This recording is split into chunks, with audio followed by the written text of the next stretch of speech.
Bonjour à tous, ce mois-ci c'est l'art contemporain qui est à l'honneur dans les musées de la ville de Liège. Jusqu'au 1er avril, la Bovry accueille Fuyaux Noir, l'exposition centrale de la Biennale de l'image possible. Créé en 1997, cet événement qui allait devenir la Biennale internationale de la photographie et des arts visuels s'est mué en 2016 en Biennale de l'image possible, traitant de la question de l'image dans son sens large. Ainsi, la BIP présente à la fois de la photographie, de la vidéo, mais aussi des installations d'art visuel qui interrogent justement cette image et le rapport que nous entretenons avec elle. Pour cette édition 2018, il est question de l'intensité de la présence et donc du corps qui va constituer le fil rouge de cet événement incontournable organisé par le Centre culturel des Chirous. À la Bovry, le titre Fuyaux Noir fait référence à une couleur qui n'existe pas, un impossible. C'est une couleur à imaginer pour tenter de décrire une combinaison de vibrations positives et d'accidents brutaux. L'exposition traite de la destruction, de l'explosion, du chaos, de la catastrophe, opérant comme un geste créateur. Pour chacun d'entre eux, le geste de destruction devient un geste de création. C'est en attaquant les images qu'ils en extraient une énergie différente, en passant entre autres par le corps. En off de la Biennale, Pauline May présente quant à elle à l'espace Jeune Artiste son travail jusqu'au 31 mars.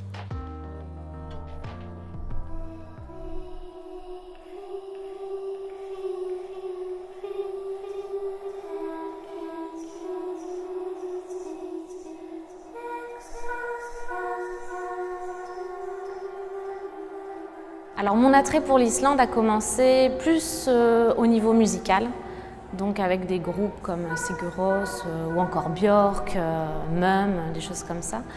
Et en fait, ce qui s'est passé, c'est que je me suis intéressée au pays puisque cette musique me parlait beaucoup.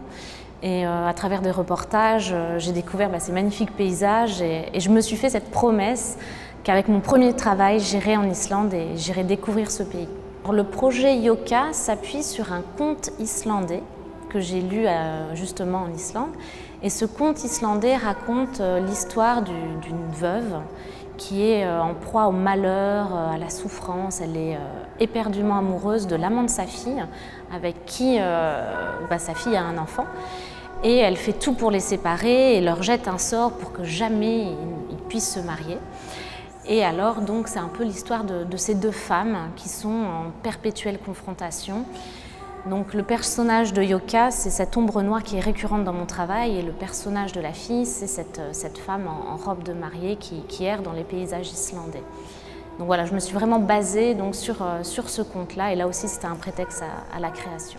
Toujours à la Bovry et jusqu'au 1er avril, ne manquez pas l'exposition Vandeloise-Rousseff. Cette exposition consacrée au célèbre couple d'artistes liégeois est la première organisation de la Fondation Province de Liège pour la culture et l'art. Cette exposition met à l'honneur Guy Vandeloise, célèbre figure de la création contemporaine à Liège. Homme d'esprit et de culture, il explore l'apparente banalité du quotidien pour la transposer en une réflexion plastique et philosophique. Le travail de Juliette Rousseff, quant à elle, porte sur des thèmes précis tels que la métamorphose ou l'ambivalence du réel.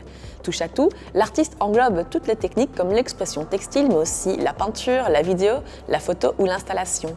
La majorité des œuvres présentées ont été produites après 2011. Jusqu'au 27 mai, le Grand Cursus consacre une exposition à un artiste liégeois incontournable, Kosta Levkoshir. L'exposition, sous-titrée Sources, rencontres, traces, pose un regard sur 30 années de création de l'artiste, ainsi que sur les sources d'inspiration qui ont nourri son travail.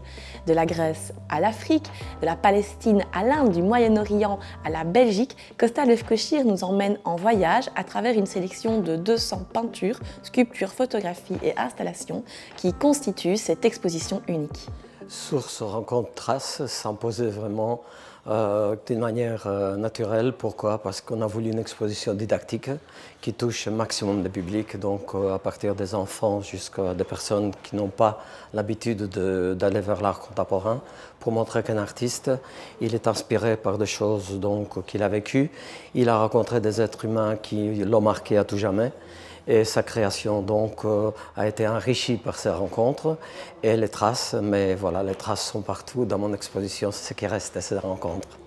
Je suis né à Héraclion, bien sûr, ça fait longtemps. C'est une question très complexe et très difficile à répondre dans l'espace de quelques minutes.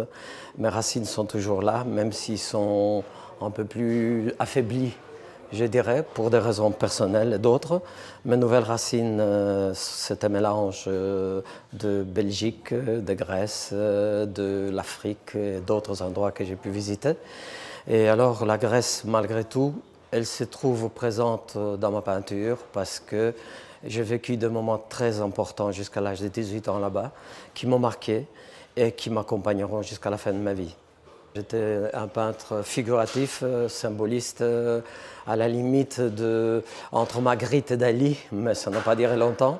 Et alors la rencontre avec Antoni Tàpies, ce peintre catalan que j'admire, a bouleversé ma conception de l'art, m'a fait comprendre que la création peut nous permettre une liberté vraiment sans limite.